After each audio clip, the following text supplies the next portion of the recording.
বর্ধমান পৌরসভার উদ্যোগে একটি শোভাযাত্রা বের হয়। প্রতি বছরের ন্যায় এবছরও বর্ধমান পৌর উৎসব মেলা অনুষ্ঠিত হতে চলেছে। তাদের শুভ সূচনা এই শোভাযাত্রার মধ্যে থেকে শুরু হলো, যেখানে প্রায় 35টি স্কুলের ছাত্রছাত্রীরা স্কুলের ফিল্ড পোস্টার নিয়ে শোভাযাত্রায় অংশগ্রহণ করেছেন। নানান অনুষ্ঠানের মধ্যে দিয়ে এই শোভাযাত্রা বর্ধমান শহরে বের হয়ে রাজবাটি ক্যাম্পাস থেকে শাখারি পুকুর উৎসব ময়দান পর্যন্ত এই শোভাযাত্রাটি হয়। উপস্থিত ছিলেন বর্ধমান দক্ষিণের বিধায়ক খোকন দাস, বর্ধমান পৌরসভার চেয়ারম্যান পরেশচন্দ্র সরকার এবং অন্যান্য ওয়ার্ডের কাউন্সিলরগণ।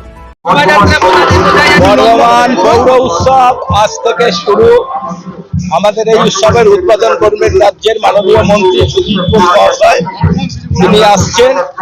আজকে থেকে 29শে ডিসেম্বর পর্যন্ত এই পৌর উৎসব 9 দিন ধরে চলবে। আমাদের পৌরসভার মাঠ উৎসব ময়দানে আমরা বর্ধমানবাসীর কাছে আবেদন করব, আপনারা প্রতি বছরের মতো এবছরও এই পৌর উৎসবকে সফল করে তোলার জন্য আপনারা প্রতিদিন বিকাল থেকে আমাদের উৎসব ময়দানে আসুন।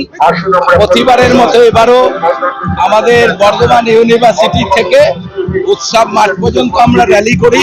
আমাদের সমস্ত কাউন্সিলররা, এমসিআইসিরা, বিভিন্ন স্কুল সংগঠন, নাচের সংগঠন সবাই আজকের আমাদের এই র্যালিতে অংশগ্রহণ করেছে।